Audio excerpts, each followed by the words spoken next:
Okay, great. Well, the topic that I was asked to speak on today has to do with the subjective effects of psychedelics. So I'll assume we all know, psychedelics cause quite strong psychoactive effects. And the question, big question in this field, generally speaking, is can we create substances which retain the therapeutic benefits that these substances seem to have for people? They are seem to be quite good at treating certain psychiatric illnesses, even better than existing treatments, perhaps. But of course, they cause hallucinations. Some people consider those side effects. Some people consider those effects. The question is whether or not those psychoactive effects, the hallucinatory effects, are dispensable. Whether you can create drugs that retain the therapeutic benefits, but don't have the need to sit for sometimes a 5 hour trip. So, anyways, Stephanie told you my background. What I often work on these days is my podcast and my content that I produce. So, I'll have QR codes embedded throughout these slides that you can use to reference the material that I reference. That'll be either papers that I'm talking about the data from, or some of the content that I've produced.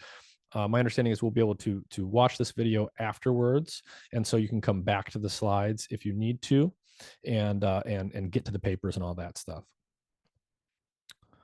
Anyways, I want to start with this episode from my podcast. It is an exceptional episode because I mostly talk with scientists and physicians, people doing the actual research on the podcast. But in this episode, I talked with a different kind of person. It was someone who participated in one of the early trials looking at psilocybin as a potential treatment for addiction. And so this gentleman named John he was a strongly expressed alcoholic, let's say. He drank way more than most people ever drink. And he enrolled in this trial, and it really helped him. He unbecame an alcoholic after one shot. So he went from, total alcoholic to not drinking at all. And as of this podcast, he had gone something like 2 or 3 years without having a drink. So it was quite a dramatic effect. And in this clip, he's just talking about what his experience in that trip was like. Okay, well, I will relay what he said. Basically, he talks about this trip he had. He saw, he's having his psilocybin visions. He sees a glass liquor bottle, and it's in the desert, and the bottle turns into sand and disintegrates. And he thought that was symbolism for his alcohol leaving his body. And basically that is a symbolic of what happened, because as I mentioned, he was a severe alcoholic. After the single dose, he stopped drinking. So the question is, was that experience he had, was it incidental or was it critical for treating his alcoholism? Did the drug get into his body and rearrange his brain somehow so that he was no longer felt the compulsion to drink? And the experience he had and the symbolism that he experienced, was that just a side effect? Was that just sort of exhaust fumes from whatever else was going on that actually mattered? Or was the experience itself part of what healed him of his alcoholism? And so, mostly what I'm going to do in this talk is walk you through some of the latest neuroscientific results that speak to this question, what different experts, different people doing the actual research have said, and the different viewpoints that are out there, and help you think about some of these results critically. So it's not really a philosophy talk; it's a neuroscience talk, but we'll talk a little bit about philosophy and psychology at the beginning, because I think it's important, if you haven't already done this yourself, to really think about how you think about the mind and what it is and where it comes from, because the assumptions that people have about what the mind is and how it works are often unexamined, and that affects how you interpret all of the science and the experimental results and the things like that we'll look at. And so in the philosophy of mind, there's really sort of two broad families of thought in terms of how people think about consciousness. There's monism and there's dualism. Dualism means that there's two things in the universe, two substances. One of them, we call material, and one of them we can call mind or consciousness or spirit or whatever you want to call it. But the idea is really the thing that was articulated in the West by Rene Descartes, who's the guy who said, "I think, therefore I am." There's a mental world and there's a physical world, and these are two separate things, and they don't really affect each other. They're just superimposed on each other. But the material world and the mind world or the spirit world or whatever, these are two separate aspects of the universe. Whereas monism is the belief that there's just one type of thing in the universe. Everything is ultimately made out of the same stuff. And what we call experience or subjectivity or consciousness is one way it manifests, and what we call the material world that we can touch and feel, that's another way it manifests. But this is all just, it's just two sides of the same coin. And you would think, and we often talk about scientists as if they're materialists, and in some sense, yes, they're dealing with the material world. But philosophically, that's not necessarily the case. And in fact, my experience as a scientist and with scientists is many people in science and just in the West, broadly speaking, we are implicit dualists. Just it's a part of our intellectual history. We sort of implicitly assume that there's two things in the world, and you can pick this up. And people talk this way all the time, whether or not they're a scientist or some other type of person. They talk about two things in the world. There's consciousness or spirit or whatever, and then there's the physical world. And so just keep this in mind in terms of how you think about some of these concepts and the assumptions you might be carrying with you. So let's ask the question, what is psychiatric illness? And there's many things you could say about this, but if we think about the case of John that we talked about, the alcoholic, what caused his alcoholism? When we think about something like severe post-traumatic stress disorder, a soldier who goes through very difficult situations and comes back, and they're triggered by stimuli in their environment that wouldn't normally trigger another person. Severe depression, where people are very sad, they can't get out of bed, they're not motivated, and other treatments like SSRIs or the typical treatment modalities, they're not working. What causes these things? Well, if you think about, say, a soldier who comes back from a war with PTSD, maybe they stepped out an IED and they were catapulted in the air, they almost died, they went through some very, very terrible situation. One way of looking at that is to say, well, obviously they had a set of very intense experiences, and those experiences trained their mind and rewired their nervous system in a way that when they came back, they're now responding inappropriately to stimuli that are otherwise innocuous. They're ascribing meaning to things where they wouldn't otherwise. So, right, the firecracker goes off and they think their life's in danger. They don't recognize that it's merely a firecracker. Another way of looking at that situation is to say, well, when the IED went off, yes, it was a very emotional and traumatic experience, but that's just incidental. What really happened is that an ion channel was knocked loose in a synapse somewhere, and that's really what is wrong with this person. And those two things don't necessarily have anything to do with each other in terms of cause and effect, even though they both happened at about the same time. So there's two broad schools of thought when it comes to the question of whether the subjective effects that psychedelics induce are important or necessary for their psychotherapeutic effects or not. And psychedelic science 2.0, sort of the modern era that we're in, really comes largely from the work of Roland Griffiths, who passed away recently, but he did work in people.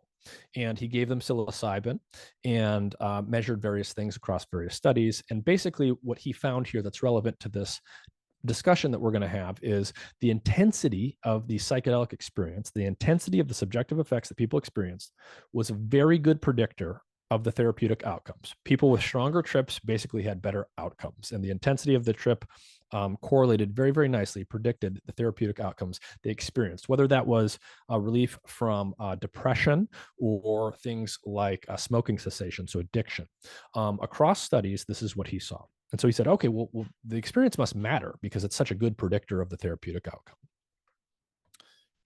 A different viewpoint here is one that comes mostly from preclinical work that we'll talk about. And this is the idea that the hallucinogenic effects may be dispensable for the therapeutic effects that psychedelics and related compounds seem to have. We should be able to engineer compounds that come from or are closely related to chemicals like LSD or psilocybin or ketamine or what have you, where we can learn about how they work in the brain in terms of the receptor interactions and all of that stuff. We can subtract out the hallucinogenic side effects so that we don't have to trip sit someone for 5 hours and go through that whole ordeal, but we preserve their psychotherapeutic benefits, which are believed to come primarily from the ability of these compounds to induce neuroplasticity, to cause new synapses to form and things like this. And I should point out that these are not mutually exclusive. It could be that some ailments require the experience and some don't.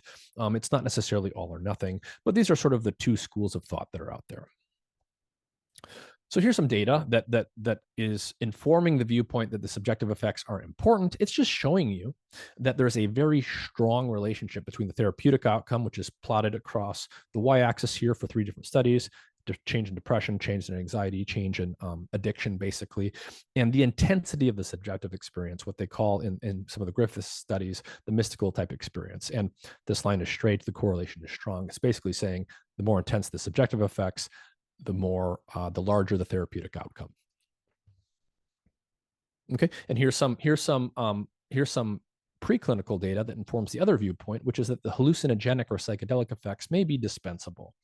And basically what you're seeing is that, okay, we know that something like 5-MeO-DMT, for example, causes intense hallucinations, and it also causes what's being termed psychoplastogenic effects. It's inducing rapid and long-lasting plasticity, and we'll talk about what that means.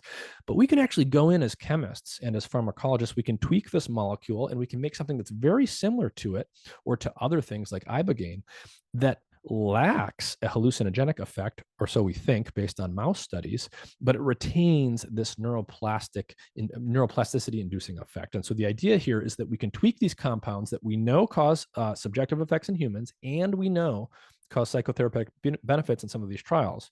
But maybe we can make a slightly different version of these chemicals, and it's not longer going to have the psychedelic effects or the hallucinations, but it will retain its neuroplastic effects that we think are the primary thing underlying the psychotherapeutic benefit. Can we get rid of the hallucinations or not? Normally, when we talk about drug development, we talk about the pipeline from basic research to medicines that are FDA approved and in use. In general, things start on the left side of this graphic and they go to the right side. We start doing things in petri dishes and test tubes. These are in vitro experiments where we have very good control. We can dig down to the level of molecular mechanism relatively easily. We can have high throughput experiments that we repeat over and over and over again. We just have very detailed knowledge. But of course, the systems we're working in here are dissociated from living, breathing animals that we ultimately want to treat at the level of humans. And so when you find something interesting, when you're doing your bench science in a petri dish, you characterize it, you quantify it, it looks very good. You say, okay, let's see if this is still true in animals. And very often it's not. Very often something that looks good in a dish doesn't pan out in an animal. Sometimes it does. But then when you move to humans, it doesn't pan out again. And so the drug development success rate is famously very low, right? The vast majority of things that look interesting in vitro or in vivo in an animal model don't actually pan out in humans. And that's because, right, a human being is different than a mouse, and a mouse is different from a petri dish. These are all different systems. And so the trade-off is between relevance to the human clinical side versus sort of control and mechanistic understanding on the other side. What's funny about psychedelics is psychedelic era 2.0 that we're in sort of started out with Roland Griffith's studies in humans, and they were like, wow, we see these big effects in the clinic. And then we had to go back and start digging into the preclinical side and say, well, how is this stuff actually working? And we had audio problems earlier, and I had 2 clips here, one from 2 different chemists that I've had on the podcast before. So on the top, you would have seen a video of David Nichols, who is one of the more famous chemists in psychedelic science. And then on the bottom was David Olson, who's sort of one of the main hotshots that's active in the field right now. They're both chemists, but they sort of have different viewpoints on whether you can subtract away the hallucinogenic effects of psychedelics and retain the psychotherapeutic outcome. David Nichols says he wouldn't bet money on companies trying to do that. He thinks the experiences are probably indispensable. David Olson says, wait a minute, like I've got some evidence from my lab that suggests they might be dispensable, and I think that it's important we pursue this path. And Dr. Olson is also important. Importantly, he caveated things very well. This is not an either or story. It could be that the hallucinogenic or psychedelic effects are important for some psychiatric conditions for some patients, but maybe they're dispensable for other ones. Maybe some ailments require it and some don't. Maybe these things are partially dissociable at the level of circuits and receptors and things like that. Again, it doesn't need to be black and white here. He pointed out, Olson did, that there are some people who believe the hallucinogenic effects are critical to produce therapeutic effects, but that's just one hypothesis. The evidence to support that, as we saw, is really just a correlation, right? And of course, as is often repeated, correlation does not necessarily imply a causal relationship. So the correlation, while striking, doesn't prove that the hallucinations or the psychedelic effects are necessary. And so, different patient populations might require that subjective effect, and other ones might not. We don't know yet. Another person I've had on the podcast is Robin Carhart Harris. He offered, his own viewpoint. He thinks that the subjective effects are likely very important for the therapeutic outcomes. And basically, what he says here in this episode is that's really the strongest predictor of therapeutic outcomes we have still to this day. And there's many different viewpoints out there. You can ask. I've asked 10 different experts on the podcast, and they all give different variations of these things. And so there's a lot to say here, but what I wanted to say with this slide is that what I want people to remember is when we talk about subjective experience, we're often talking about what a patient says happened to them in their trip. They are obviously referring to their subjective experience. But we're observing an objective behavior there. Speech is behavior, no more or less than watching a mouse roam around in a maze, like we do in many of these experiments. So we often speak as if a mouse twitching its head is an objective measure of something, and a person talking about their experience is subjective. But that's not quite right.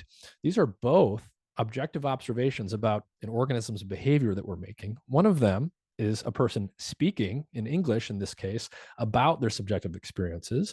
And certainly we don't need to take their word for whether or not those subjective experiences are all valid or causally related to their therapeutic outcome. But when we listen to someone talking about their subjective experience, we are witnessing their behavior just as much as when we witness an animal behaving in an experimental apparatus. So what does it look like when we compare the behavior of a human to a mouse when we give them something like psilocybin, say? Well, when we give a human psilocybin, as people have in these clinical studies, you lay down in a comfortable room. Maybe you've got headphones and music. You put on your blindfold. You're dosed with psilocybin. Someone's there to watch you, and you're encouraged to think about your alcoholism, in the case of John Costacopoulos that we saw at the beginning. And you have this psychedelic trip, which he described in words. Now, of course, mice can't talk to us, so we have to infer what might be going on by looking at their behavior. And the way that looks is just like this. Can you guys see that video? Okay, so I'm going to play it again. Look at the mouse on the top left. Look at him, look at him, look at him. Right there, right there. That little twitch that hopefully you saw for just a split second, that's what we call the head twitch behavior in mice. And that is the surrogate for being on a psychedelic trip. So the mouse can't tell us, yes, I saw a bottle disintegrate and that represented my alcoholism leaving my body. But the mouse can go in the corner of the cage and not move around so much. And then they twitch their head from time to time. They do that at baseline, and they do it more when you give them drugs like psilocybin. When experimenters give drugs that we know are psychedelic in humans to mice, they tend to twitch their head more often. And so this seems to be a reliable correlate of the hallucinogenic potential of drugs.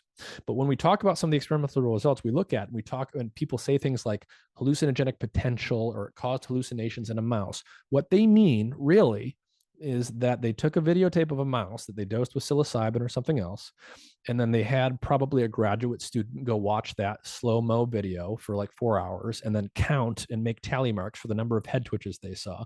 And we think that likely corresponds to something like a hallucination in a mouse. But again, whatever's going on in that mouse's head, we have no more or less access to it than we have in the human's head that tells us about their hallucinations. We never have direct access to any animal's experience. So how do we measure things like depression or anxiety or stress in a mouse? Well, the way that we do this is you put a mouse in some kind of experimental apparatus, a maze, an open arena of some kind. Maybe there's a dark side and a light side. Maybe it's if you've never seen this stuff, it can be a little mean. You sometimes will put a mouse into, say, a pool of water it can't escape from, and the mice will struggle. They'll swim around. But if you just wait long enough, the mouse will give up. And we call that learned helplessness. Or you might suspend it from its tail, and they don't like that. They freak out and they kind of wiggle around, but then eventually they give up. And we sort of use these, we think this is akin to sort of like the helplessness people feel when they're depressed. I don't want to get out of bed, I'm unmotivated, I give up, I'm depressed. We think that these are sort of similar type behaviors that these animals will emit under different circumstances. And so if you give animals certain drugs, they might struggle longer, they might move around differently, or go into part of a maze longer or shorter than they would otherwise. And we call this depression-like or anxiety-like behavior, or stress-induced behaviors. But again, mice are not humans, rats are not humans. These are not the same. We think these might relate to human behaviors, but we also have to be careful because these are not exactly the same thing. Humans and rodents are very different, obviously, but we do evolve from a common ancestor. Our brains are homologous. We have the same types of cells, generally speaking. We have many of the same structures they're similar, but they're not identical. Obviously, the human brain is bigger than the mouse brain. We've got way more neurons and way more complexity in our brain, despite the fact that we both have a cerebral cortex and an amygdala, that we both have pyramidal neurons and interneurons, and so on and so forth. So we'll keep that in mind. The mouse behavior does tell us something about what we could expect in a human being because we're both mammals and we have that evolutionary continuity. But at the same time, we don't want to forget that the mouse and the human are very different, and there are going to be things we can't necessarily infer to human behavior from mouse behavior. So again, in general, we have these trade-offs in science. We want to do clinical research to develop treatments for human beings, but we can't do that until we understand how things work in animals, and we have some sense for the biomechanics of what's going on that come from our in vitro studies.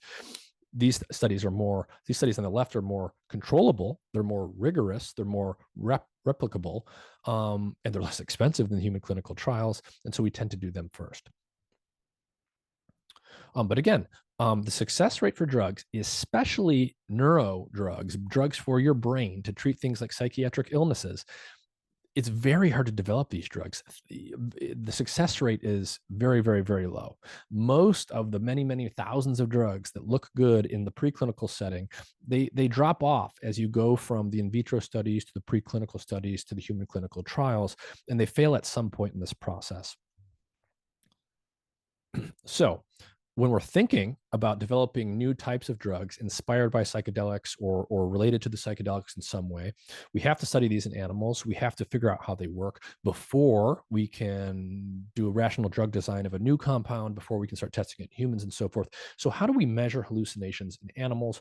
Well, that was like the video that I showed you with the mouse head twitch. And this is sort of the main assay that's actually used to infer hallucinogenic potential in compounds in an animal model setting. And so what you do is you give your favorite drug to a mouse, and again, you count the number of times it does that little head twitch, and that is thought to be proportional to the hallucinogenic potential that you'll see in a human being. But there's some problems here. This is a relatively simple behavior, and you're just sort of counting the number of head shakes. So there's only so much it will tell you.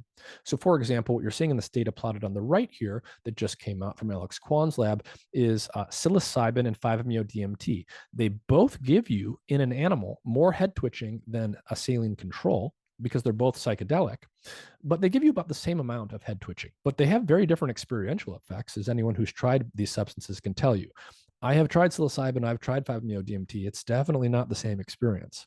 So the head twitching is maybe telling you that they're strongly psychoactive, but it's obviously not capturing all of the elements of the psychoactivity itself.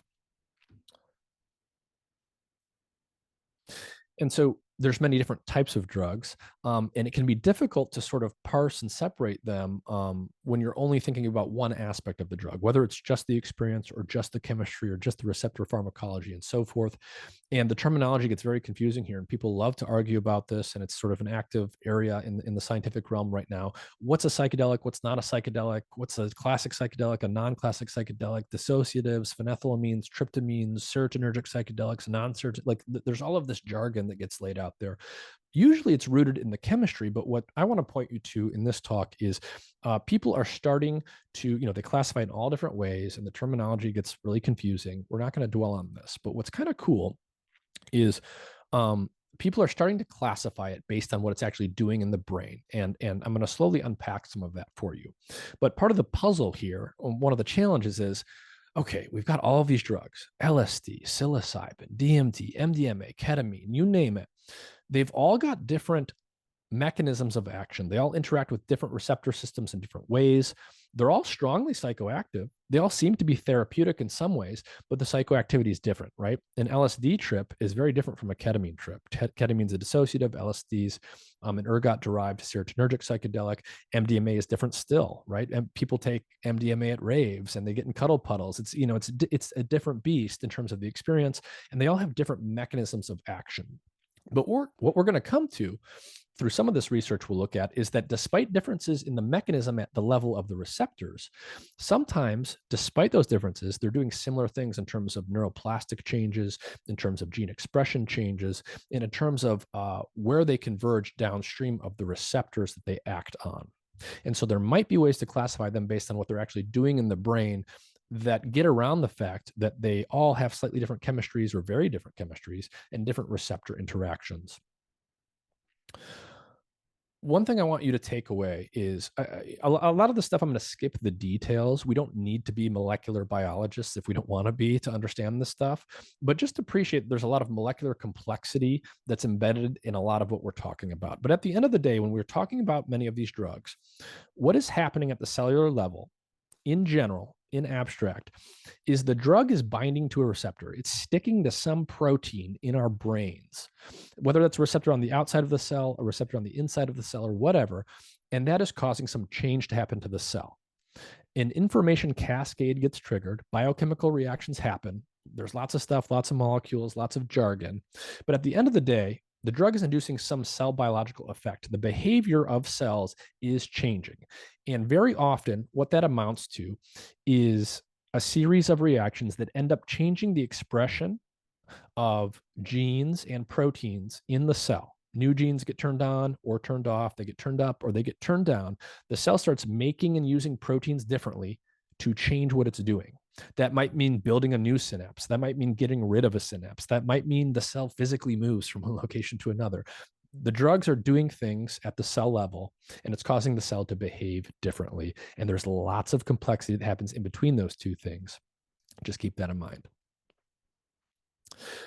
What's really interesting is that patterns of neural activity in the brain, all of the electrical signals that are going between our synapses right now, these patterns change gene expression in the nucleus of cells. They are influencing whether genes get turned up, turned down, turned on, turned off. And this is leading to changes in cell behavior. This is really what we mean when we talk about things like neuroplasticity. When we say that a drug induces changes in brain activity and that causes neuroplasticity, what we mean is that drug changed patterns of neural activity in the brain, and that changed patterns of gene expression inside of our neurons. And that caused a cell to build a stronger synapse or to get rid of a connection or to do all of that stuff that we think underlies the psychotherapeutic effects of these compounds. Remember, sort of the David Olson view is that the psychoplastogenic or the neuroplastic effects are critical for the psychotherapeutic outcome. So if we can retain that and we can understand all of this complicated cell biology and retain that, but subtract out the experiential stuff, then maybe we can have drugs that are derived from psychedelics that retain their therapeutic potential, but allow us to subtract away the psychedelic effects or the psychedelic side effects. Okay, so let's start. These are new results that are really cool. This is from Alex Kwan's lab. So let's think about the idea. We just said that neural activity can change gene expression, can change cell behavior and plasticity. We said there's a lot of this complicated molecular biology these drugs induce. They've all got different receptor level mechanisms, and there's all sorts of different ways to talk about and categorize these drugs. Instead of thinking about categorizing them in terms of their chemical backbone or in terms of the receptors they bind to, what if we just look at all, and I mean all of the cells in the mammalian brain, and we ask, how are they affected by each of these drugs? So what Alex's lab does, and he's been on the podcast a couple of times, is they take advantage of some of these gene expression changes that are tied to neuroplasticity that we know about. I'm not going to go into detail, but when you give a drug or you do something to an animal that changes activity patterns in its brain, certain cells that are affected more by that change will induce the expression of certain special genes. And you can see that. You can literally do tricks in the lab that allow you to see that in the mouse brain. So what you're seeing here on the right is a mouse brain that has been engineered so that it lights up, cells light up when, in this case, a drug is given to the animal and it induces in that cell a gene expression change that is tied to neuroplasticity. So all of these bright spots are regions of the brain that lit up in response to something like psilocybin or ketamine or an SSRI or whatever. And you can zoom all the way in, and all those little dots you see on the far right, those are little individual neurons that were affected by this drug. They turned on gene expression. That's going to affect neuroplasticity. And so you can quantify every single cell in the mouse brain that responds that way or doesn't in every single brain region. And you can do that for all the drugs that you take the time to study. And so Alex's lab has done this for psilocybin, ketamine, DMT, MDMA, and so on and so forth. And so now we can ask, how do these drugs differ in the full pattern of gene expression changes tied to neuroplasticity across the entire brain, every single neuron? And skipping the details, you can do that and you can start to classify these things more precisely. So remember before, all we had was this head twitch response. And we said, well, psilocybin gives you about the same amount of head twitching as 5-MeO-DMT. That doesn't tell you about how these drugs are different. And we know they're different. They're not identical. And so using this gene expression method where you're lighting up the brain like this, and this is the paper here, you can now train machine learning classifiers to classify these drugs based on the full pattern of quantitative gene expression changes that you see across the entire brain. That's pretty cool. I'm not going to explain the quantitative details here, but what this graph is showing you is you can basically use classifiers. You can use algorithmic computer science-based techniques to separate these drugs based on what they're doing across the whole brain. So notice that the 5-MeO dot here is up here. It's not right next to the psilocybin dot. Even though they both induce head twitching to the same extent, they're not identical drugs, even though they're both psychedelic. And you can separate them here using a technique like this. MDMA is over here, different from both of them, indicating that it's different. You even have two different SSRIs here, and they're both serotonin reuptake inhibitors, but not all SSRIs, and there are many of them, are identical. They all have other mechanisms of action they tie into, and so they're not all going to do the same thing. So you can sort of separate all of these drugs and classify them based on their functional effects across the entire brain, which is pretty cool.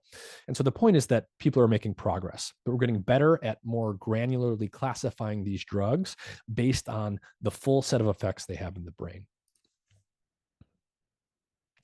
Okay, so that was in vivo work in animals. People are working in mice. They're trying to figure out what's going on there. We're trying to, what is going on that may give us some clues to our question here. Roland Griffiths did those clinical trials in humans, and they saw big effects that correlated with psychedelic effects. But now we're able to measure things a lot more precisely in animals. Can we start to figure out whether these compounds can be engineered in a way that allows us to subtract out the hallucinations? So one of the first steps here was a set of in vitro experiments that David Olson's lab did and other labs have done. And it gives us the concept of the psychoplastogen, which is what this is David Olson's term. And some people don't like this term. I'm actually one of those people, but what is this term and where does it come from? Basically, you have a petri dish of neurons, you put LSD or DMT or whatever your favorite drug is on those neurons, and you watch and see what happens. Basically, you get more complexity in the neurons. They sprout new connections, they get dendrites, and we're going to call that a psychoplastogen, a drug that rapidly induces long-lasting structural changes that we believe are important for psychotherapeutic benefit. But that's in a petri dish. Does that happen in vivo, in a living, breathing animal? And long story short, yes, it does. And we're going to come to that. But let's ask, how does something like stress or anxiety or depression tend to affect these things when you look in the brains of real live animals? And believe it or not, you can actually do this. So you can do a craniotomy in a mouse, and you can point a high-powered microscope into its brain while it's awake, while it's behaving, while it's doing all of the complex stuff that you can train a mouse to do. And you can watch synapses come and go, get bigger and get smaller. That's the data that you're seeing on the top there. This is a cartoon version illustrating what we think is happening. So in general, in certain parts of the brain, certain neurons, things like stress and depression-like behavior in a mouse will often shrink the synapses. They'll go away or they'll get smaller, right? So that's what you're seeing in this cartoon. And again, you can literally go watch that happen in a mouse's brain. So things like stress make the synapses smaller. certain places at certain times. Things like ketamine or psilocybin seem to have the opposite effect. They make synapses sprout up or get bigger. People have literally been watching this and quantifying it in mouse brains, and many experiments have been done along these lines. So we're watching this stuff happen in vivo. We're starting to figure out how these drugs work, and we're getting better at classifying them and seeing exactly what they're doing. And the goal is we want to make better SSRIs, basically, right? That's everyone's goal here. We know that there's more people than ever that are depressed, that have PTSD, that have severe illnesses. And we know the drugs that we have aren't good enough because more people than ever have these illnesses, but these drugs have been around for decades now, and people are taking more and more of them, and it's not curing their depression, not in all cases, certainly. And there's many stats we could point to and talk about here, but more people than ever are on these drugs. Many of them have been taking them for 5+ years or 10+ years. Many of them are on multiple drugs at the same time. There's more and more chronic side effects that people sometimes find intolerable, or that we're learning about, years later. And on and on and on. Many people are on SSRIs and antipsychotics. Combination drugs are more and more common. So, we have all of these drugs that are already being used, that are in the market, and yet the sort of mental health crisis keeps getting worse despite that. The goal is really, can we make drugs that work better than these drugs that don't also give you hallucinations? That's essentially what everyone's chasing right now. So let's go back to how this is studied and sort of where the field is at. So as I mentioned, we can literally watch, dendrites sprout up new connections and things like that when you look at the papers that people are doing in animal models. And you can go read some of Alex Kwan's work if you want to do that, but it's pretty cool. You can literally watch the stuff happen almost in real time in some cases when you do these experiments in animals. So what happens in vivo in an animal? Well, this is what Alex Kwan started to find circa 2021. You give psilocybin to a mouse, and you look at these behavioral paradigms that we think are akin to something like depression. It's not identical to human depression, but it's the best we can do to an animal. Basically, you see antidepressant-like effects after a single dose of psilocybin, and the effects look pretty good for a mouse study. You see structural plasticity immediately. The next day, you already start seeing changes in the brain that last for at least a month. So again, you give one dose of psilocybin, you see these antidepressant-like effects. You see dendrites sprouting up new dendritic spines. You see dynamic changes in activity. You are literally watching this happen in a little mouse's brain, and it seems like it's having changes that are of the kind that we want. So it's all very exciting. But he recently took it further. So this is now brand new stuff we're going to look at in a minute.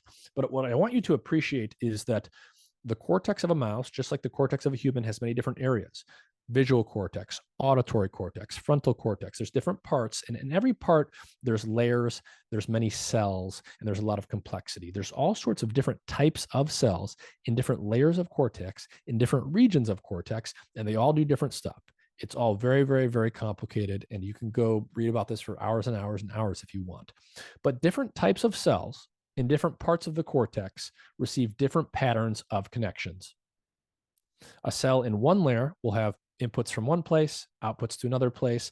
Another cell in another layer will have a different pattern of inputs and outputs to other parts of the brain, right? So I just want you to appreciate that there's this kind of complexity here. And what Alex's lab and others are doing now is they're digging down to that level. I want to look at this part of the frontal cortex in layer 5 of a mouse in these neurons, but not those neurons, and only if they have this receptor. They're like at that level of detail now. So what did Alex's lab do? Well, again, they used all of these fancy tricks to point this microscope at the frontal cortex of a mouse. The frontal cortex is important because this is an area where in mice and in humans, it's heavily implicated in neuropsychiatric conditions ranging from depression and anxiety to PTSD to schizophrenia, and basically you name it. When people have psychiatric illness that's bad, you tend to see, on average, atrophy of neural tissue in the frontal cortex especially. Right. So that's just directionally true in general. Obviously, other stuff is happening, and they're all different in terms of the details. But the reason they're looking frontal cortex is because it's heavily implicated in neuropsychiatric illness. And again, when you stress an animal, when you make it depressed or what have you, you tend to see synapses go away or get smaller. One dose of psilocybin in a mouse gets rid of stress-related behaviors that they see, that they can induce. It induces spine growth in specific types of neurons in the frontal cortex, and they can watch this happen. And it boosts activity in one of those neurons. So now they're getting to the level of, okay, we're seeing this plasticity, but we're seeing different changes in this type of neuron versus that type of neuron.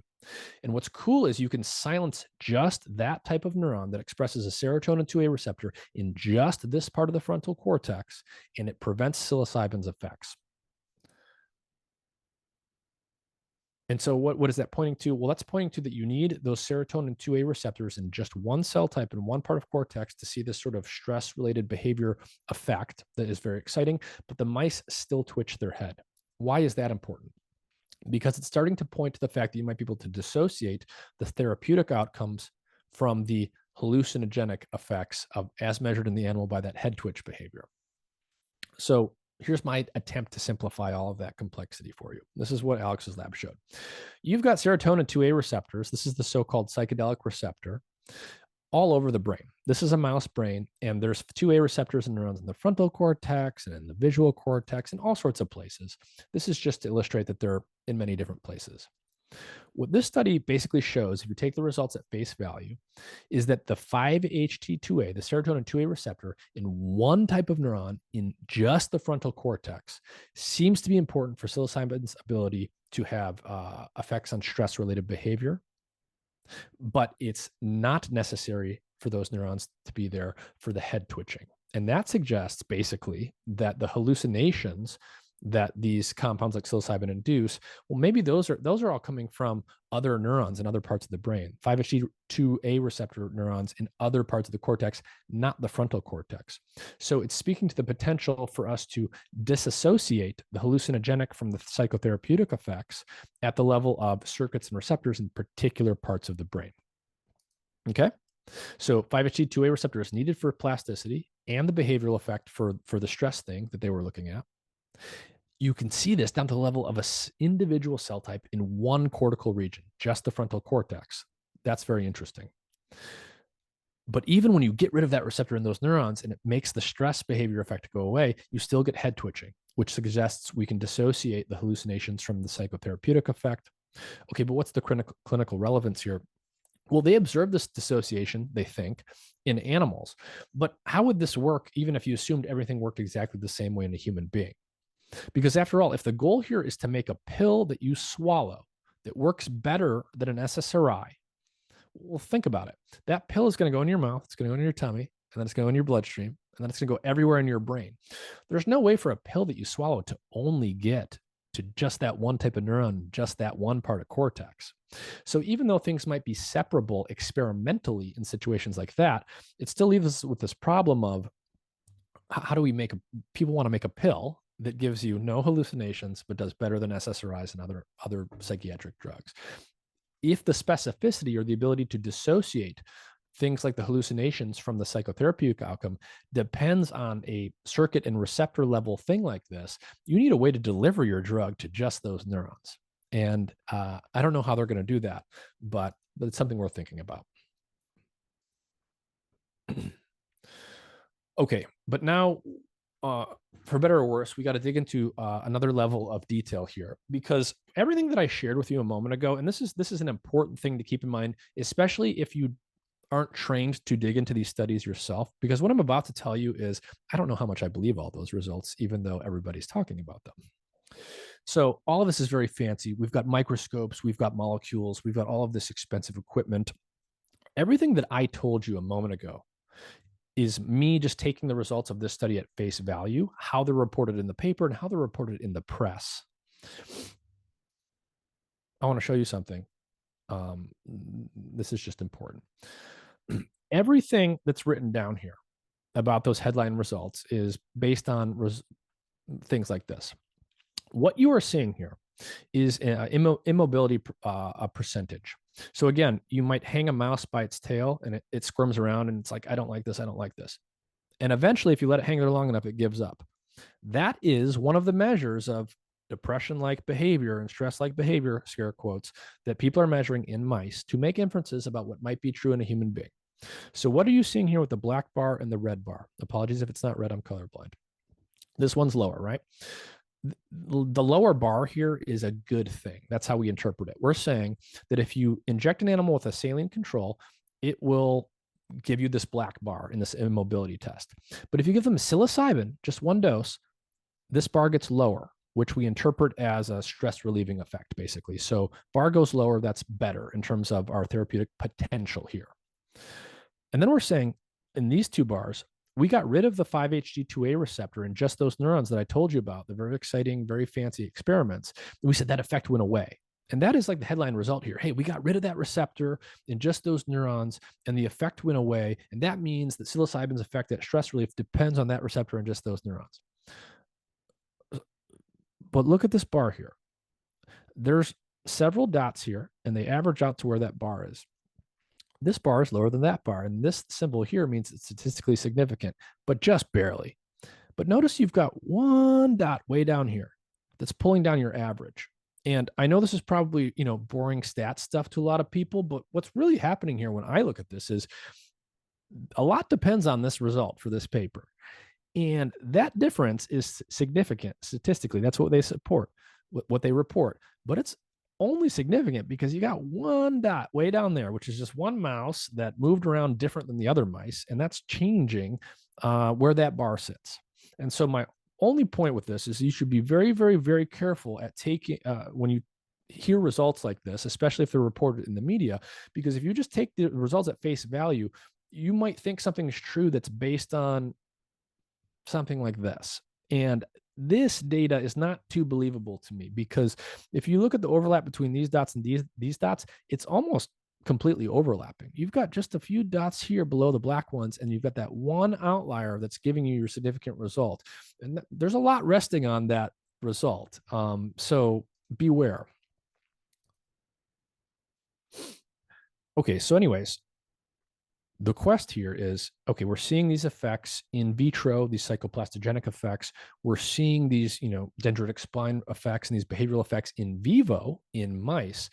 Can we start to now, as chemists, the people who are chemists doing this work, can we start to tweak these psychedelic molecules, move an atom from one position to another, make slight changes so that we retain the outcomes we want, the therapeutic benefits, but we subtract out those hallucinogenic benefits? People are starting to do that. So this is a new result from David Olson's lab. This is the molecule they've created. It's called JRT. I forget what it stands for. But compare it to psilocybin. If you compare it to LSD, it's basically almost LSD. They've just tweaked the LSD molecule and they made something new. And long story short, this molecule is highly selective for serotonin receptors. It induces structural plasticity in a petri dish and in an animal, right? So it's a psychoplastogen according to that terminology. Very exciting. This is what people want to see. And it does not induce head twitching in animals. So that might mean it's not hallucinogenic. We don't ultimately know until we actually do trials in humans, but this is what everyone is marching towards, right? We want to be able to tweak molecules so that they have what we think are the therapeutic benefits. That's the plasticity, but they don't have the hallucinations. That's the head twitching. They seem to have an antidepressant effect in these mouse model tests that you can do, and they do all of the things that you would like. So it looks like maybe we can, but there are problems with this concept. And I'm going to go quickly for the sake of time, but basically there are lots of drugs out there that are plasticity inducing, but we don't think of as psychoplastogens or have therapeutic potential. Cocaine, amphetamine, and nicotine all induce rapid structural plasticity in the brain that lasts for a long time, but no one's excited about their potential as the basis for developing new psych meds. And there's lots of stuff you can find this when you dig into the neuroscience literature. Many caveats you have to consider. How is plasticity measured? What is that actually referring to exactly? What behavioral paradigms are they using? There's all kinds of variation out there that you often don't hear about, especially if you're not in it in the neuroscience realm.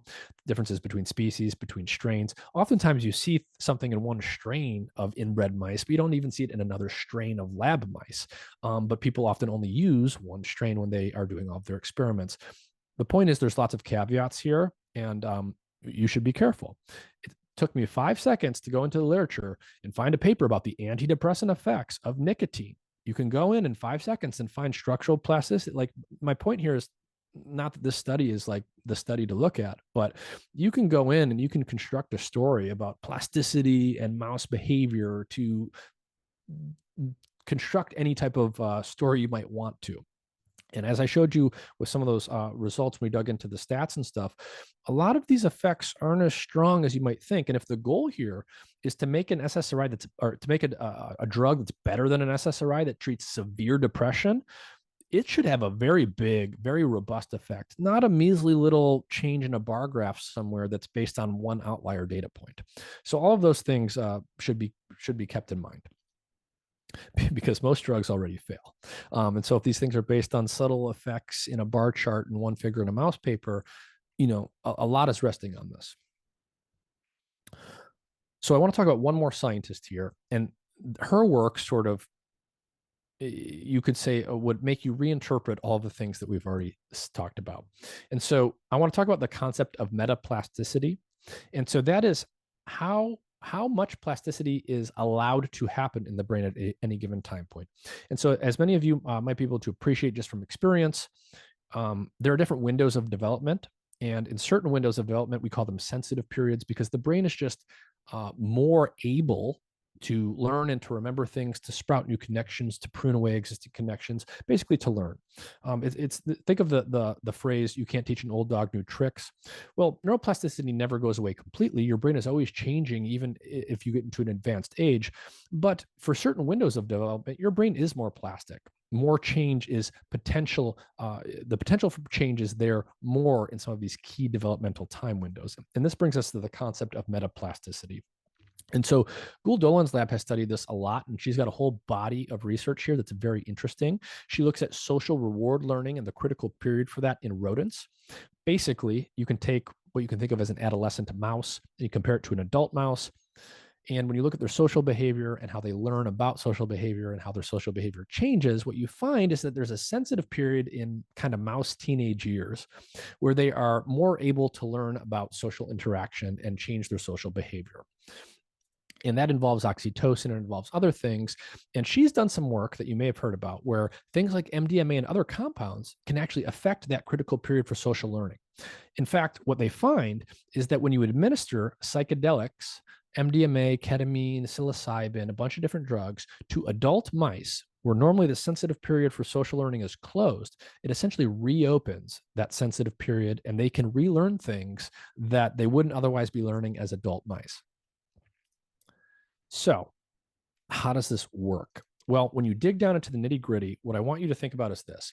We've got synapses in our brain, connections between neurons, right? The synapses can get bigger, they can get smaller. We can sprout new ones, or they can go away. That's all that stuff that we were looking at before. We were looking at that imaging data, new connections coming in response to psilocybin, all that stuff. All of that's very exciting. But what you have to keep in mind is that all of that is being allowed to happen by the brain. And the brain can sort of tune how much plasticity or how much room is there for the growth of new connections to come in. And we call this metaplasticity. And what you should think about is there's something called the extracellular space. Outside of neurons, there's a bunch of stuff there. There's a bunch of proteins and connectors and there's a physical matrix of material. And that stuff can be pruned away or loosened. It can be sort of solidified, or it could become more rigid. And I think Gould Dolan calls it like the grout between the tiles, right? It's the stuff that's holding the tiles into place, so to speak. And what really defines some of these sensitive periods is that the extracellular matrix is sort of looser, and there's more space, there's more wiggle room, literally, for new connections to sprout up. And so they can sprout up if they're stimulated to sprout up. But after that sensitive period closes, often what that means is that the extracellular matrix has filled in, things have sort of solidified, so to speak, between the neurons. And even if you were to stimulate those neurons in a way that would otherwise induce a new synapse to form or a synapse to get bigger, if there's not space to do that, they can't do that. So that's called metaplasticity, how much neuroplasticity is allowed to happen by the brain at a given developmental time point.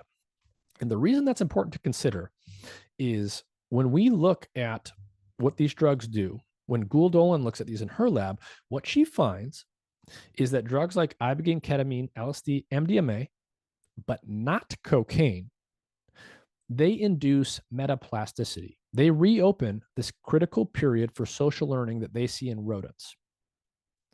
They do not induce hyperplasticity. And the difference there can be a bit subtle. And I'm not going to go into all of the details for how they demonstrate this, but that is an important difference. Cocaine does not induce this metaplastic change. It does not open the critical period for social reward learning that all these other drugs do, even though it induces hyperplasticity in certain circuits in the brain. Right. So metaplasticity and hyperplasticity are two different things. And they just because you see hyperplasticity doesn't mean that's exactly the thing that's important and what you should be looking at, especially because when you do all of those cell culture studies in vitro, those are usually done in literally baby neurons. These are neurons dissociated from the context of the brain, taken from a very young animal where the constraints of the adult brain have not set in yet. And so it's very, very easy to see neuroplastic changes in those neurons for the very reason that they are immature neurons that are in this sort of like plastic state. So, time course and subjective effects. Basically, what Gould-Dolan found is that the length of time that each of these drugs reopens this critical period in rodents, the size of the metaplastic change they induce, is directly proportional to the length of the psychoactive effects they have in humans. Right. So to say that one more time a different way, ketamine's effects last for half hour to an hour.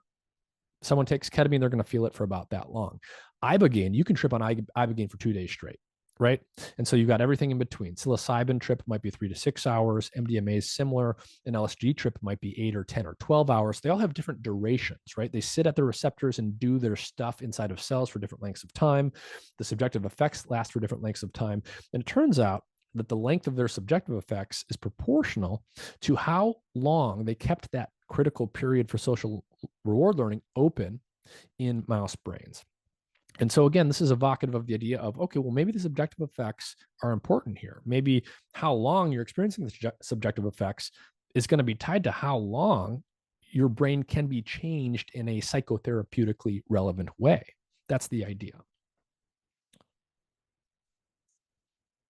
And so what she found, the last result I'll share with you from the experimental literature, is despite the fact that all of these drugs have different mechanisms of action, they have different intensities, they have different lengths of time that they act, the content of the experience is very different, right? MDMA is a different experience than ibogaine and psilocybin and ketamine.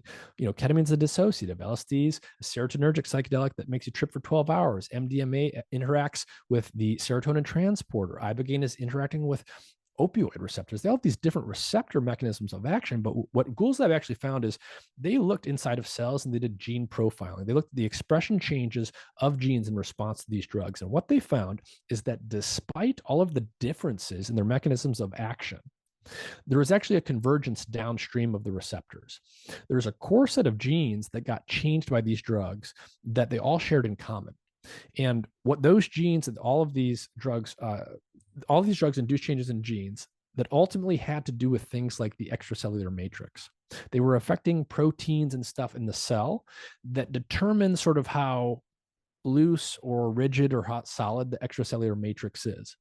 So when we say that we observed them, when Gould-Dolan's lab observes this critical period opening and says there's a metaplastic shift, really what's happening is these drugs are affecting neurons so that they're changing the expression of genes such that they're making proteins that basically go into the extracellular matrix and loosen it up.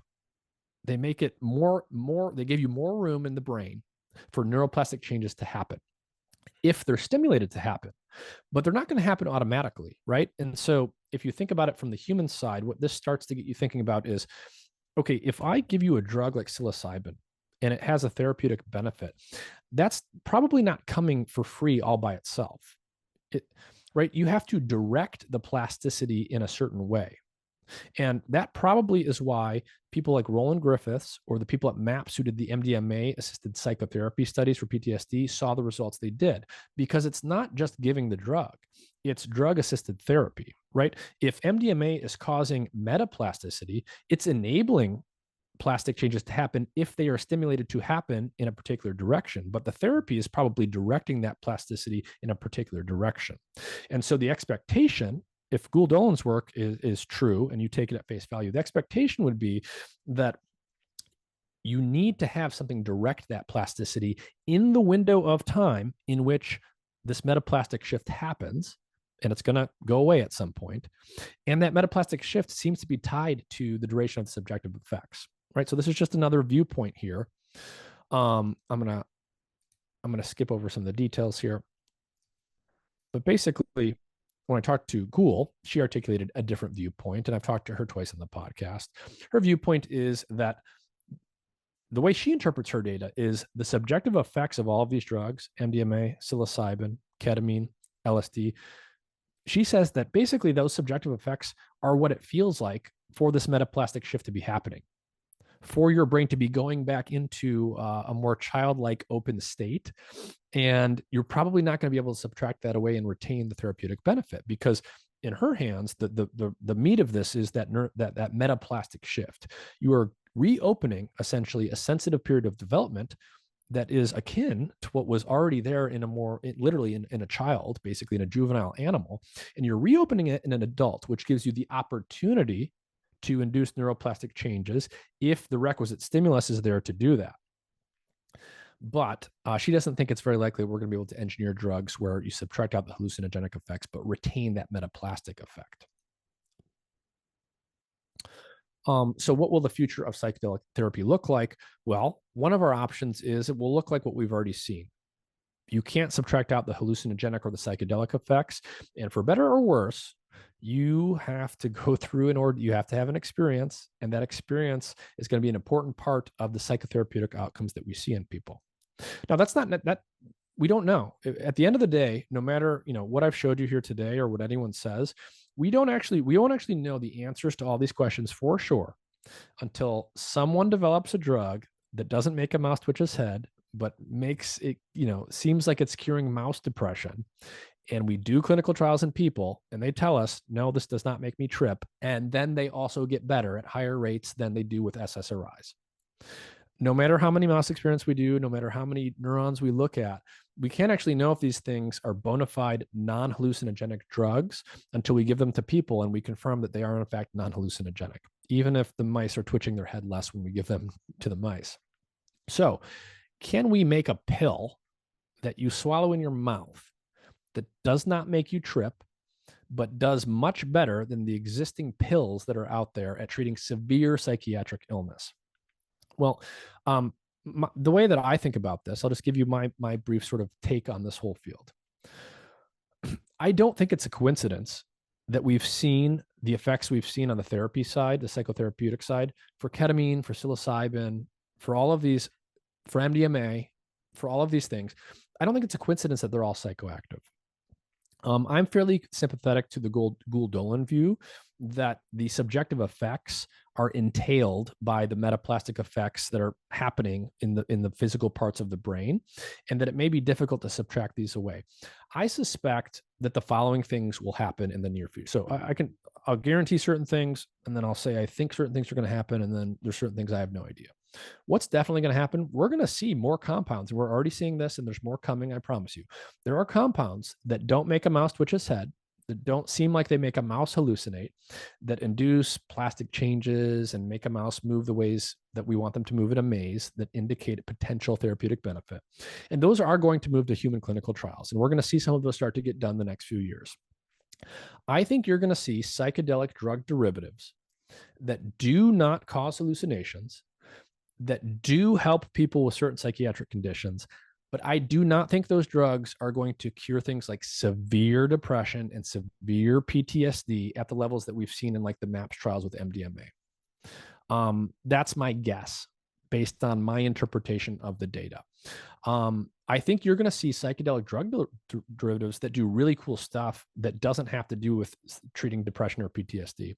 For example, Charles Nichols' lab has shown that you can create psychedelic derivatives that are potent anti-inflammatories in the body, much better than a lot of other inflammatories out there. But it's not clear that that's going to be what you need to treat something like severe PTSD or severe depression.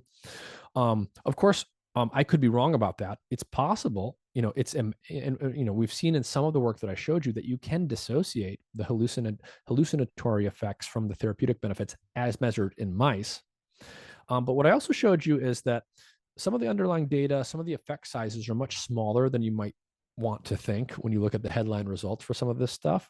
And again, we've had SSRIs for decades. We've had antipsychotics for decades. They help some people in some ways, some of the time, but clearly they're not good enough because we've got more people ever with all of these mental health issues, despite the fact that we have all of these pills.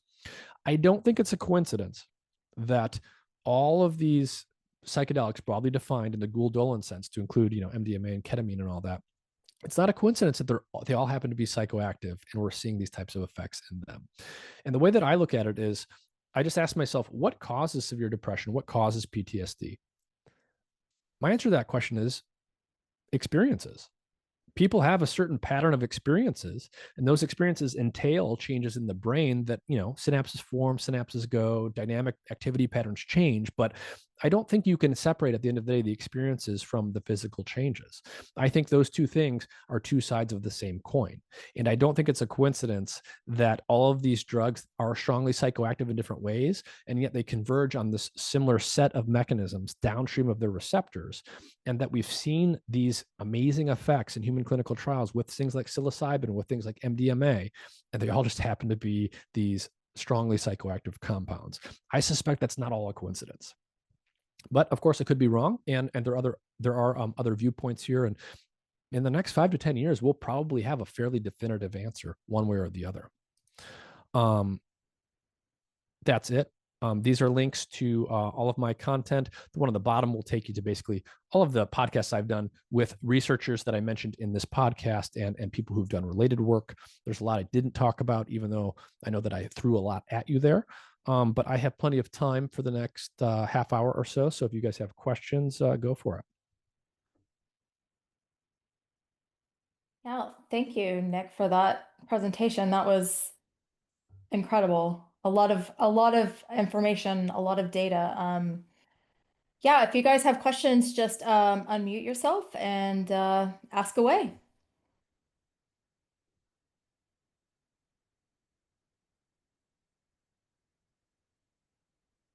I, I'll kick us off, actually. I have a question. I posted in the chat. What was the N on the rat study? The Shao, I think 2025, the last one you were talking about. Like with Yeah. the yeah. So let's go back to that and get the answer. In general, in these mouse studies, this is about the N you'll see for the different experimental conditions.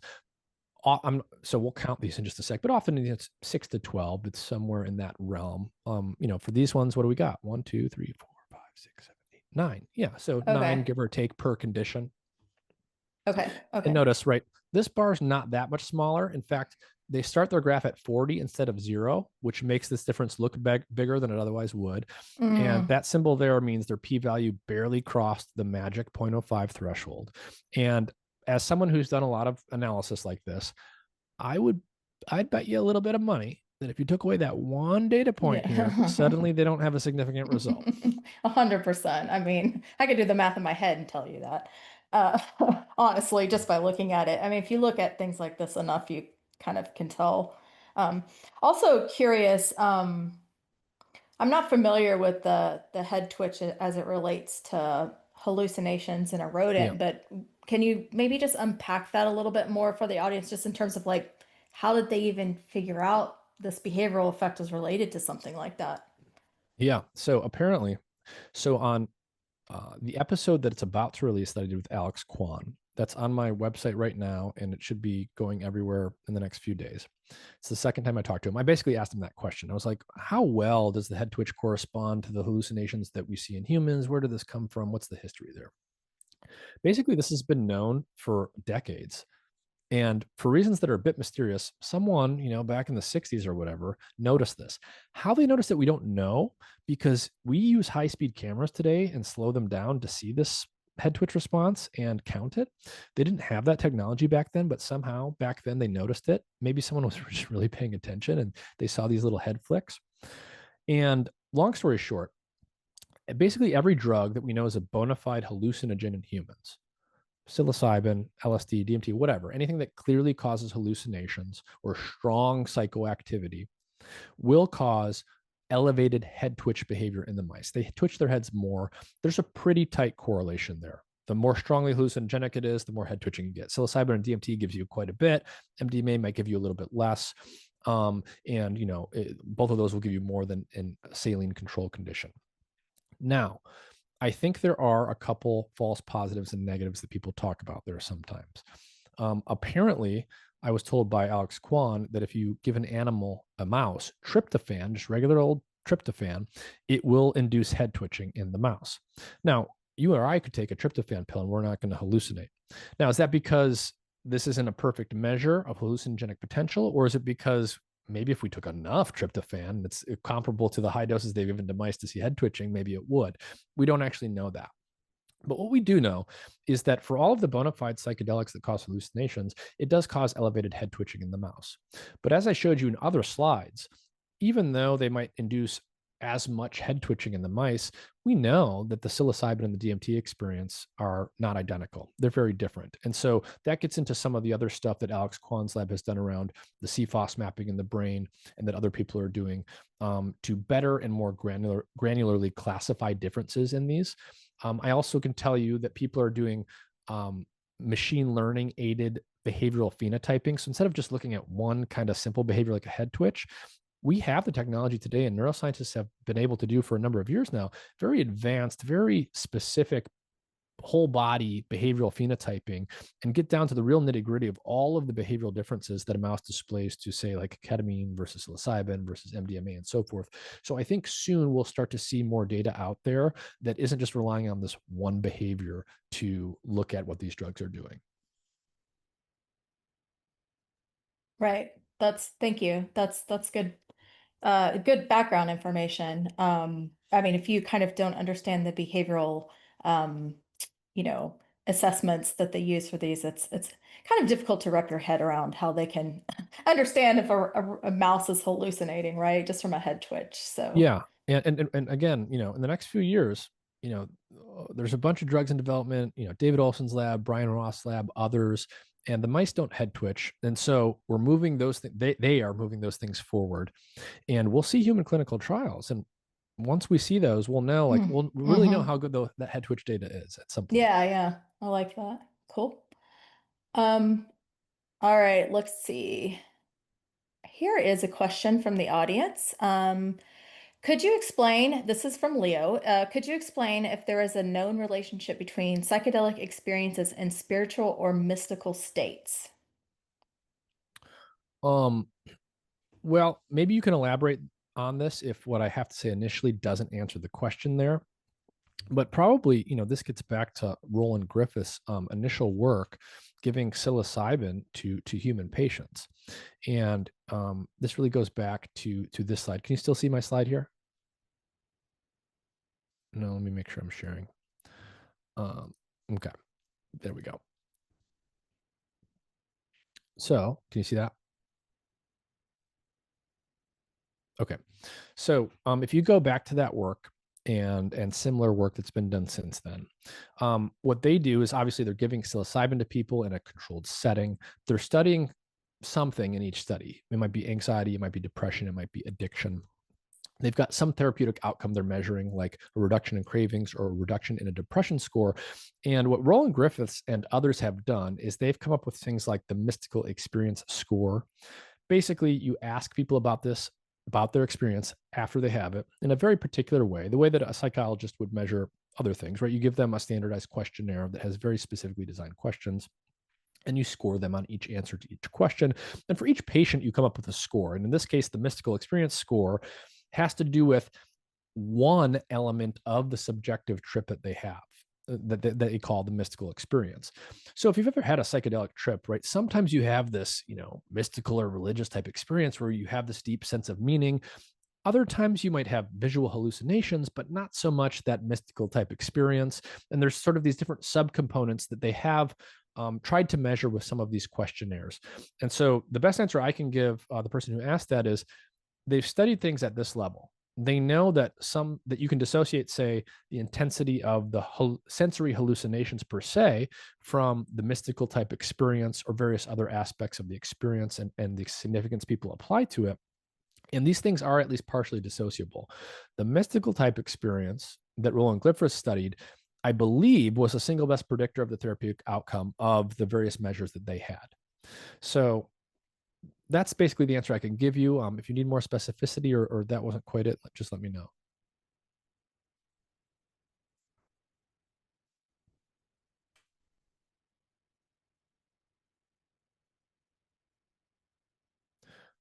Stephanie, you're muted.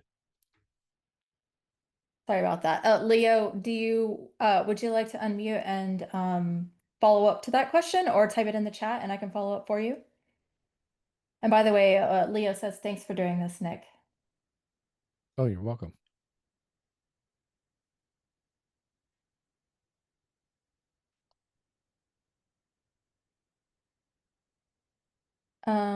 Okay, well, let's go on to, we have a question from Ira. Oh, Nick, this is a great question for you. We've been surveying all of our people kind of on this question, I think. We've been talking about this a lot recently, Becca. Is the current political climate a negative for research in this area? Kind of what are your thoughts around, everything that's happening with FDA and NIH and just the Um, government in yeah. general? Okay. I'll give you quick thoughts. So here's one way, here's one approach you might take to start thinking about this problem. Let's roll back the clock before the last election, and let's assume that none of that has happened yet. What is the answer to the question in that state? And the answer to that question, before all the recent political changes, is basically things are not good. The FDA said no to MAPS and doing MDMA assisted psychotherapy, and I mean that was sort of the key moment that happened there, right? Because that was the set of clinical trials that was the furthest along. The MDMA assisted psychotherapy for MAPS, right, had gone through the phase 3 clinical trials. They had published these papers. Everyone was excited about them. They had some reasonably clear results. Obviously, people have different opinions on whether we need more or better studies or whatever, but the answer was no at that time. So in some sense, I'm not sure things could get worse because the FDA already said no to MAPS. So, as someone who's not necessarily inclined towards optimism naturally, I'm always trying to make myself look at things the optimistic way, or at least remind myself that one should always consider the optimistic view of things instead of just the pessimistic view. Um, we already don't have FDA approved psychedelic therapies or anything like that. And the FDA just already said no several months ago to MAPS and MDMA. So I hopefully we can only go up from here. We'll see what kind of changes come with the new leadership at the Health and Human Services Department and at the NIH. But I would be cautiously optimistic that changes will take place that actually help sort of psychedelic science, broadly speaking, make more progress faster. We've pretty much been hindered for most of history so far. So hopefully it's only up from here. Yeah, I think that's a beautiful response. I think I tend to agree on that front, Nick. Obviously, with the changes in with FDA, just the delays in review time and the spending cuts at NIH. I feel like everybody in the life scientist sector has been a little bit freaked out, at least this first quarter of the year. Yeah, and obviously I don't know exactly what's happening over there, but as someone who is no longer in the research world, and so maybe I have a more detached and hopefully less I have less skin in the game, so maybe I can sort of look at things in a different light. I suspect with the new NIH leadership and the Health and Human Services changes, I suspect that cuts will be followed by rearrangements and expansions in certain areas. Yeah. And I do think there's some reason for optimism there.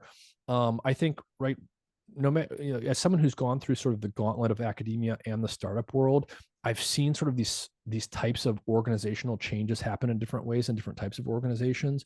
And usually you don't just see cuts and then nothing. You usually see cuts followed by structural rearrangement and then selective growth in new directions.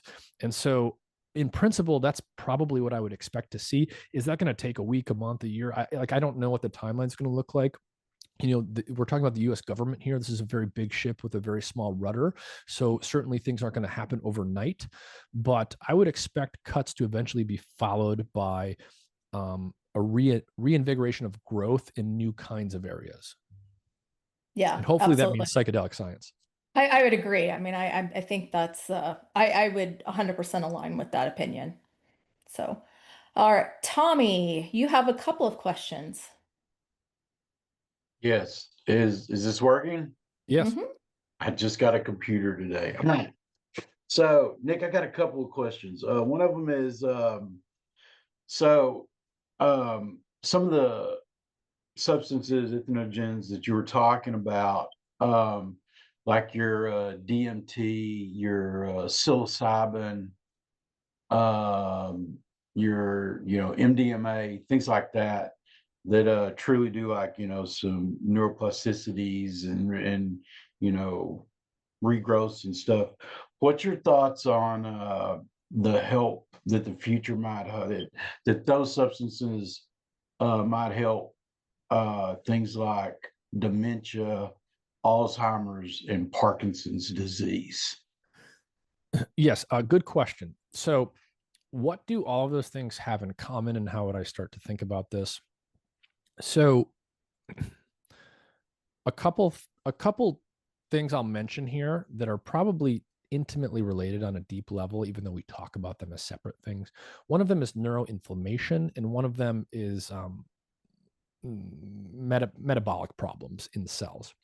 So inflammation is a big problem just in our society in generally, and the brain becomes inflamed just as the body does. Neuroinflammation is probably going to tie into lots of things that go wrong in the brain, including neurodegenerative diseases of the kind that you mentioned. One thing I would point you to on that front is the work of Charles Nichols, who I believe I briefly mentioned, but whose work I didn't get into specifically here. He's got a new review paper out that's all about this topic as much as you could possibly want to learn in terms of what we know. And what we know is that, believe it or not, a lot of people are surprised by this when they first learn it. Many of these psychedelic compounds are actually potent anti-inflammatories. LSD, for example, and other things that you wouldn't naturally probably assume that these things had anti-inflammatory effects, but it turns out they do. And I think once you start to think about how they're working a little bit, maybe it's not as surprising as you might have guessed at first blush. But Charles Nichols is developing psychedelic derivatives. He's looked at things like DOI, and I think he's developed things from that have potent anti-inflammatory effects. And so I would look to his work to start to think about that. And then the other thing is metabolism. So a lot of these neurodegenerative diseases, Alzheimer's disease, you know, our neurons basically get metabolically sick with time. There's even sort of a move, at least a certain school of thought now in neuroscience in terms of that field, that refers to Alzheimer's as type 3 diabetes, because the metabolic disruption is so critical here.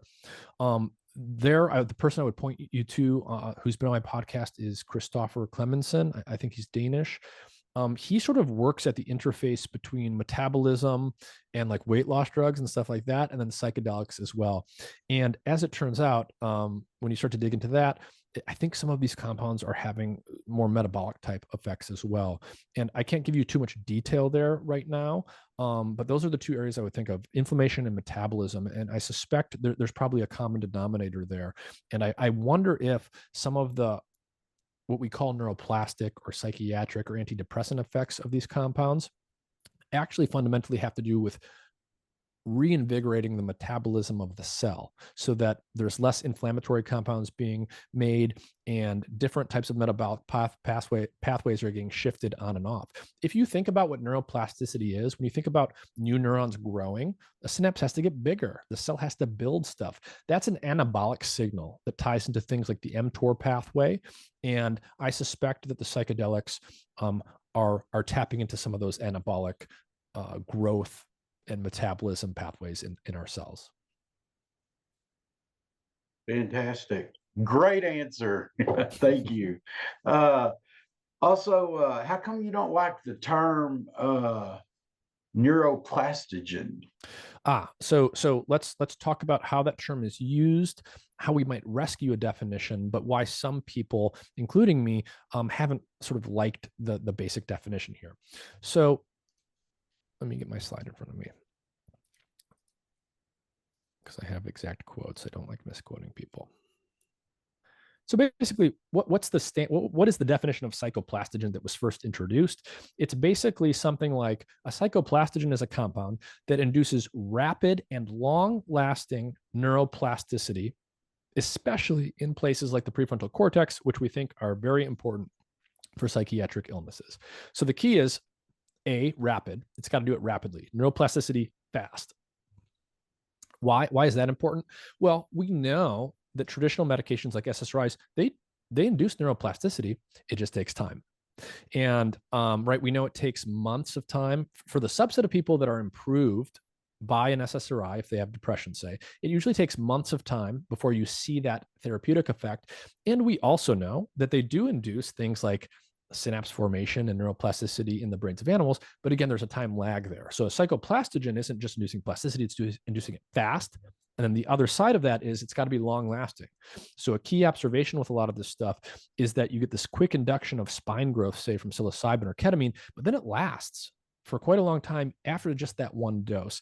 And then the last thing you would add is maybe you want to see this fast, long-lasting neuroplastic change in specific parts of the brain, like the prefrontal cortex, because we think those are important for things like psychiatric ailments like depression.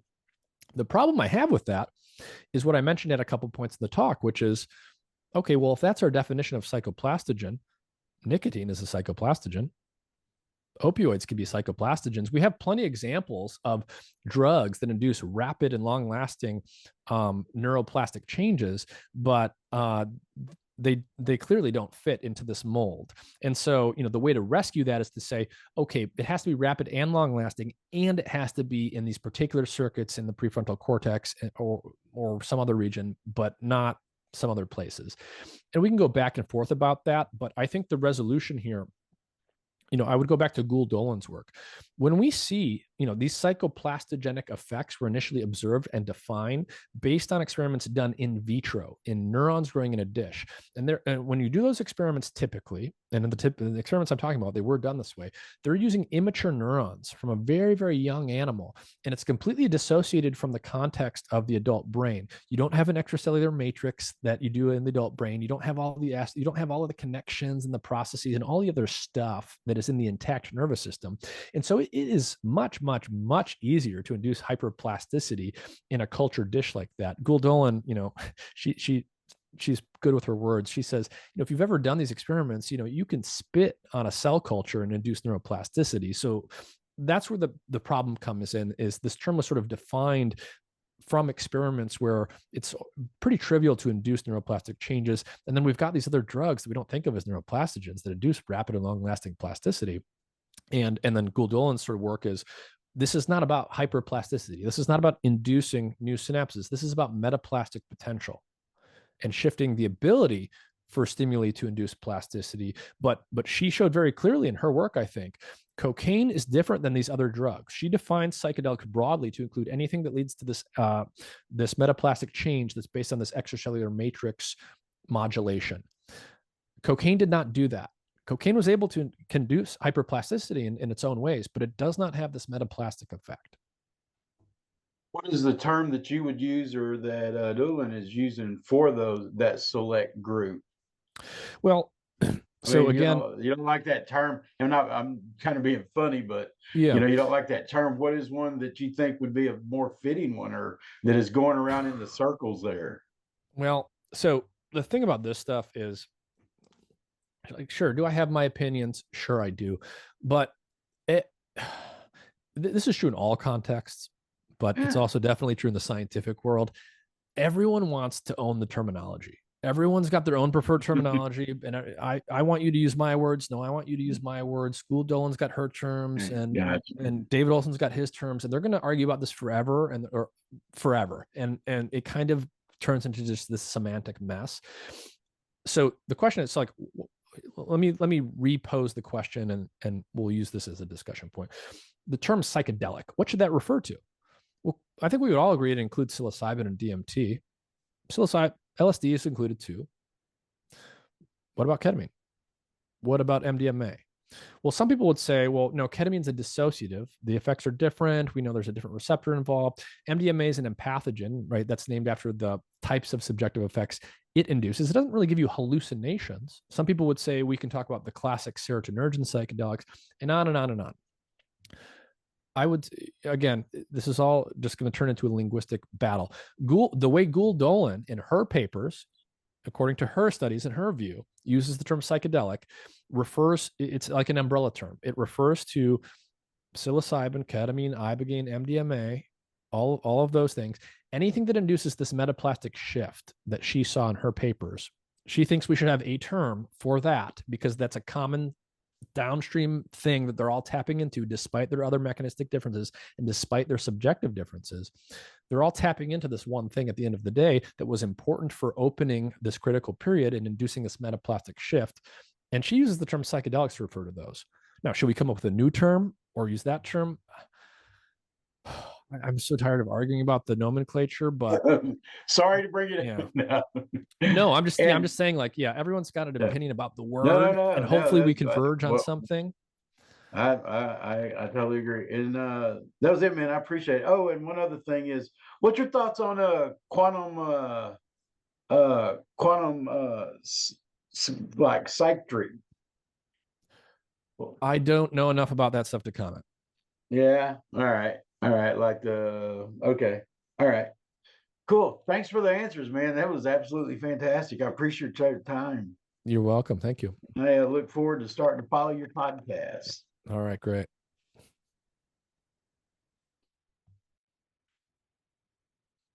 Anything else?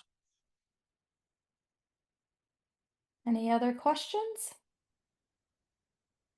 Well, that is a good segue, actually, Tommy. Nick, do you want to post up just real quickly how participants can get in touch with you, follow your podcast? Yes. So I will reshare this. So the short verbal answer is go to mindandmatter.substack.com. That's my Substack page, and that's sort of like the master place where you can get to all the other ways you might consume my content. So whether or not you're a YouTube person or an Apple podcast or a Spotify person, whatever it may be, go to the Mind and Matter Substack and you'll find the links to all of that there. I have written content there in addition to the podcast content. And again, you can find audio and video formats for that. So that's mindandmatter.substack.com. I have a free weekly newsletter there that you can sign up for. I give podcast updates. I share the research I'm looking at and sort of talking about in the podcast and give you updates on who's coming on and all that stuff. If you just respond to that, I will probably see the message and probably respond to you. I respond to as many questions of good faith that I get as I can. And I think I'm pretty responsive.